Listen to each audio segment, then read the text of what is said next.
चला विद्यार्थी मित्रांनो, तुमचं सगळ्यांचं आजच्या या स्कॉलरशिपच्या तासामध्ये खूप खूप स्वागत. तुम्ही खूप अभ्यासू आहात, कारण शाळेच्या विषयाच्या अभ्यासाच्या व्यतिरिक्त स्कॉलरशिपचा अभ्यास करणं म्हणजे हे खरंच आव्हानात्मक असते. चला, तुम्ही खूप छान आव्हान पेलायलात. मग आपण पाहूया आता प्रकरण 28 त्रिकोण, चौरस व आयत. याच्यामधला आपण पाहूया स्वाध्याय 28.1. चला, त्याच्यातला पहिला प्रश्न फार सोपा आहे. काय सांगितलंय? शेजारील आकृतीत सर्वात लांब बाजूचे नाव काय? किती सोपं आहे हे तर. बघा, आता शेजारील आकृती ही सगळ्यात लांब बाजूचं नाव तुम्हाला बाजू QR, बाजू PQ का बाजू PR? तर बाजू PR ही लांब आहे, म्हणून याचं उत्तर पर्याय नंबर किती येईल? 3. चला, असा सोपा प्रश्न पुढचा पाहूया. बघा, पुढचा प्रश्न विचारलाय तुम्हाला. दुसरा प्रश्न पाहूया आपण. आयताला किती शिरोबिंदू असतात? आता बघा, आयत म्हणजे तुम्हाला माहिती आहे ना रे, समोरासमोरील बाजू सारखी असलेली आकृती म्हणजे आयत, आणि त्याचा प्रत्येक कोन काटकोन. मग प्रश्न काय विचारलाय? आयताला किती शिरोबिंदू असतात? आयत हा चौकोनाचाच एक प्रकार आहे, म्हणजे 1, 2, 3 आणि 4, म्हणून याचं उत्तर पर्याय नंबर 2. एक लक्षात घ्या, कन्फ्यूज व्हायचं नाही. शिरोबिंदू 4 असतात म्हणजे पर्याय 4 येईल का? नाही, शिरोबिंदू 4 म्हणजे पर्याय नंबर 2 मध्ये 4 दिले, म्हणून त्याचं पर्याय नंबर 2. चला पाहूया पुढचा प्रश्न. फार सोपे सोपे प्रश्न आहेत मुलांनो. तुम्ही जर असं ठरवलात की सर तुम्ही हे प्रकरण नाही शिकवलं तरी जमलं असतं, तर एकदम बरोबर आहे तुमचं. काही शिकवायची गरजच नाही, पण तुम्ही आधी सोडवलेलं आहे आणि पुन्हा म्हणूनच मी तुम्हाला शिकवतोय. तुम्ही सगळेजण तपासून घ्या. काय म्हणले? शेजारील आकृतीतील त्रिकोणाच्या शिरोबिंदूंची संख्या एकूण किती आहे? मग बघा, आता हे शिरोबिंदू शोधायचे. मग सगळ्यात पहिल्यांदा शिरोबिंदू म्हणजे कोपरा. हा एक बिंदू इथं एक आहे, इथं एक आहे, 2, इथं एक 3 आणि इथं एक 4. मग 4च आहेत का? नाही, तर ही रेषा इथं येते, इथून इथे एक चाललेली आहे, तर इथे एक होतोय, म्हणजे एकूण शिरोबिंदू आहेत 5, म्हणून पर्याय नंबर किती येईल? 4. चला पुढचा प्रश्न पाहूया. बघा मुलांनो, आपल्या गणितामध्ये जे सोपे सोपे प्रश्न आहेत ना, ते सोपे सोपे प्रश्न चटकन सोडवायचे, आणि अवघड अवघड जे प्रश्न असतील त्याला विचार करायला वेळ जास्त द्यायचा. मग बघा, आता हा पण सोपा आहे. सोबतच्या आकृतीतील चौरसांची एकूण संख्या किती आहे असं विचारलंय. मग बघा, आता हे चौरस आहे, ते एकूण संख्या किती? हा एक चौरस, हा दुसरा चौरस, हा तिसरा चौरस, हा चौथा चौरस, आणि आता 5वा. इथून असं केलं तर हे आयत होईल, नाही होणार. इथून असं केलं तर हा पण आयत होईल. मग हे जे मोठा आहे हा मोठा चौरस होईल, म्हणून चौरसाची संख्या येईल 5, म्हणून याचं उत्तर पर्याय नंबर 2. कळालं? छान. पुढचा प्रश्न अगदी सोपे सोपे आणि लक्षात येण्यासारखे उत्तर आहेत बरं का. बघा, प्रश्न सोपे आहेत, उत्तर पण सहज तुम्हाला लक्षात येतील. सोबत 5वा प्रश्न बघा, सोबत दिलेल्या आकृतीत किती त्रिकोण आहेत असा प्रश्न विचारलाय. मग आता ह्याचं उत्तर तुम्हाला काढायसाठी आकृतीकडं व्यवस्थित पाहून निरीक्षण करा. त्रिकोण विचारलाय, हा एक त्रिकोण, हा एक त्रिकोण, हा एक आणि हा एक, म्हणजे 1, 2, 3, 4, 4 त्रिकोण तर फिक्स आहेत. मग आता आणखीन किती असतील कडे? मग आता मोठा त्रिकोण समजा इथून असं गेलं, असं जाऊन असं गेलं तर नाही, चौकोन व्हायला आहे. मग काय होईल? इथून असा असा असा, नाही, ते पण नाही. मग कोणताच त्रिकोण होणार नाही, तर हा जो मोठा आहे हा मोठा एक त्रिकोण होतो 5वा, म्हणून याचं उत्तर पर्याय नंबर किती येईल? पर्याय नंबर 3, 5. पुढचा प्रश्न.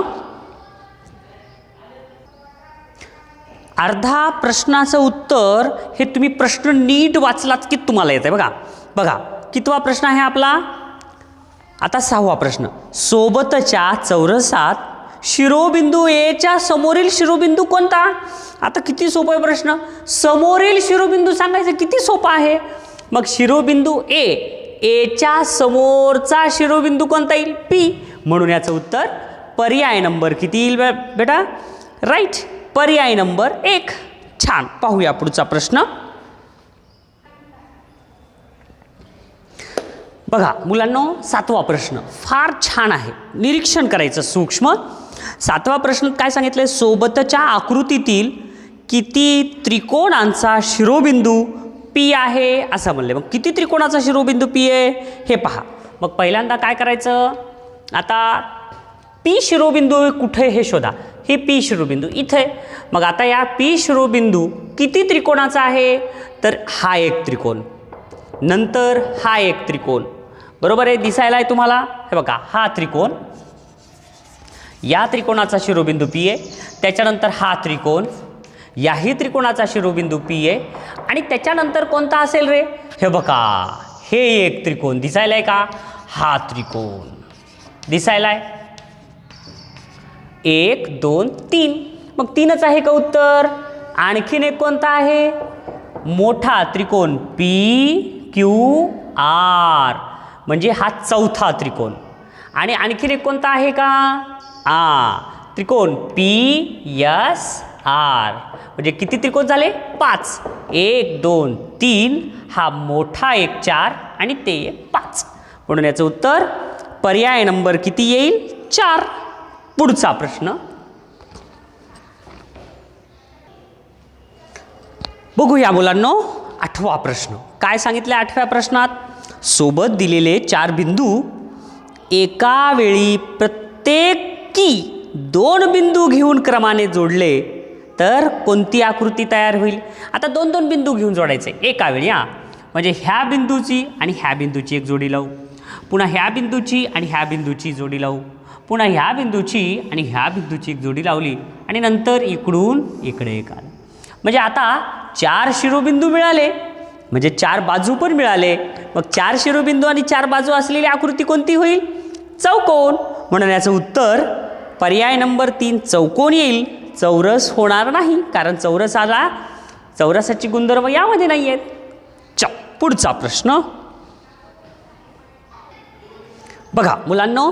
9वा प्रश्न काय सांगितलेला? नीट पहा, व्यवस्थित पाहायचं, निरीक्षण करायचं. पुढील आकृतीतील चौकोनांची संख्या किती आहे? आता या आकृतीत चौकोनांची संख्या सांगायची. नंबर 1 सगळ्यात पहिला चौकोन, ते तर समोरच दिसायला आहे तुम्हाला, हा एक चौकोन झाला. त्याच्यानंतर अजून कोणता आहे चौकोन गडे? तुम्ही नीट पाहिलात तर तुम्हाला दिसेल बाळांनो, हा एक आहे बघा. हे कर्ण इथं गेल्यामुळं इथं एक शिरोबिंदू, इथं दुसरा, इथं तिसरा आणि इथं चौथा, म्हणजे हा एक व्हायला आहे. आलं? हे एक झाला. आणि त्याच्यानंतर आता तुम्हाला आणखीन 2 झाले. आता तिसरा कोणता चौकोन असेल? 1 2 आणि पुन्हा हा एक दिसला. किती झाले? 1 2 3 झाले. आता त्याच्यानंतर कोणता असेल गडे? कोणता असेल त्याच्यानंतर? तर हा एक बघा, इथून 1 2 3 आणि 4 मधला हा असा.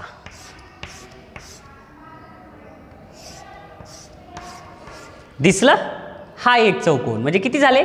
1 2 आडवी रेष 3 उभी रेष 4 आणि सगळ्यात मोठा हा एक किती झाला? 5. म्हणून याचं उत्तर पर्याय नंबर किती येईल बाळांनो? 3.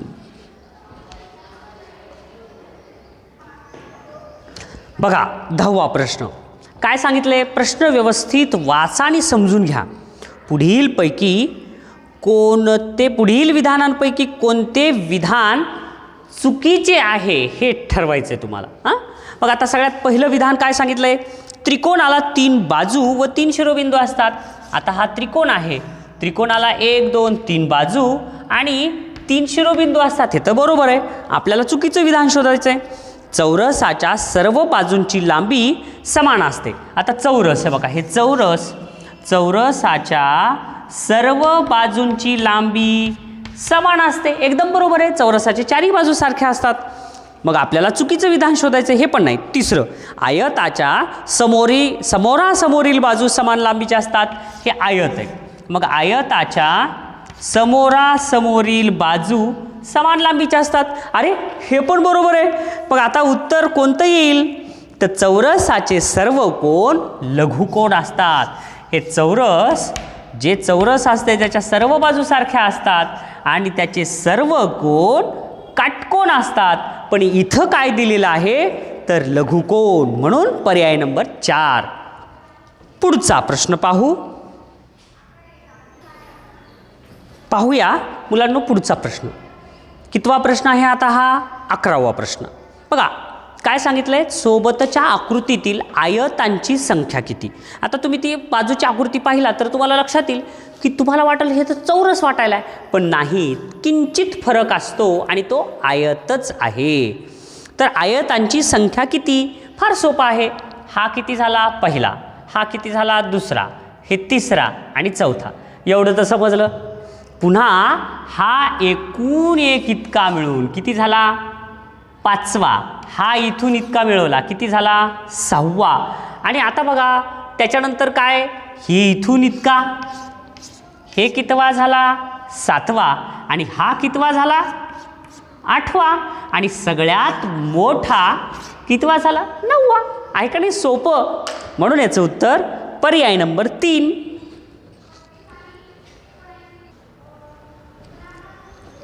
बघा आता पुढचा 12वा प्रश्न. फार सोपे आहेत.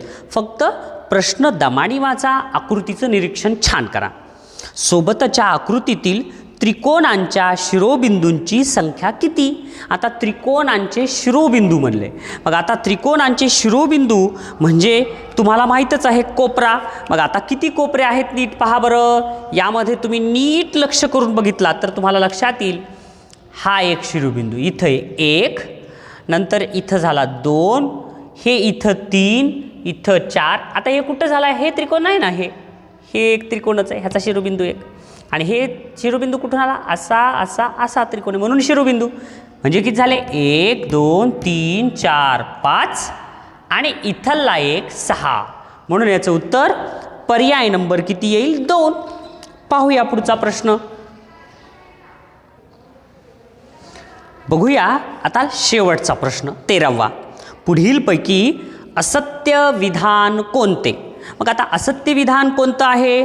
नंबर 1, आयताचे सर्व कोन समान मापाचे असतात. हे आयत आहे आणि आयताचे सर्व कोन समान मापाचे असतात. बरोबर आहे. सर्व कोन काटकोन असतात. हेच सत्य. पुढं, आयताच्या सर्व बाजू समान मापाच्या असतात. आयताच्या सर्व बाजू समान मापाच्या असतात का? नाही. समोरासमोरील बाजू या समान मापाच्या असतात. म्हणून पर्याय नंबर 2 हे कसं विधान आहे? असत्य. तरी आपण पुढचं पाहूया. चौरसाच्या लगतच्या बाजू एकमेकींना लंब असतात. आता जे चौरस आहे त्या चौरसाच्या लगतच्या बाजू एकमेकींना लंब असतात. चौरसाच्या चारी बाजू सारख्या. ही बाजू याच्या लगतच्या बाजूला लंब आहे, ही बाजू याच्या लगतच्या बाजूला लंब आहे. सगळ्या बाजू एकमेकीच्या लगतच्या बाजूला लंब असतात. बरोबर आहे हे सुद्धा. शेवटचं, चौरसाचे सर्व कोन काटकोन असतात. करेक्ट आहे. ह्याचं उत्तर मग किती येईल? आयताच्या सर्व बाजू समान मापाच्या असतात असं म्हणलंय, पण ते असत्य आहे. आयताच्या फक्त समोरासमोरील बाजूच समान मापाच्या असतात. म्हणून याचं उत्तर पर्याय नंबर 2. अशा प्रकारे आपण संपूर्ण 28.1 स्वाध्याय पाहिलेला आहे. मग मुलांनो, हे खूप सोपे प्रश्न आहेत. तुम्ही सगळ्यांनी हे एकदा सोडवले तरी सुद्धा यावरच्या जे काही वाचा व समजून घ्या वर लेखी सूचना तुम्हाला दिलेल्या आहेत त्या सगळ्या पाठांतर करा. खूप सोपं प्रकरण आहे. आणि अभ्यास करत असताना असं करा की जसं काही हे एक प्रश्न नसून एक कोडा आहे, एक खेळ आहे असं समजून तुम्ही प्रत्येक प्रश्न सोडवा. म्हणजे तुम्हाला सर्व स्कॉलरशिपचा अभ्यास हा सोपा असेल. मग आता आपल्याला आता पुढचं सोडवायचं आहे 29वा प्रकरण. मग तुम्ही अगोदर शिकवायच्या अगोदर 29वा प्रकरणातला स्वाध्याय सोडवा आणि नंतर तो तपासून घ्या. मग तुम्हाला न शिकवलेला अभ्यास पूर्ण करण्यासाठी खूप खूप शुभेच्छा. Best of luck.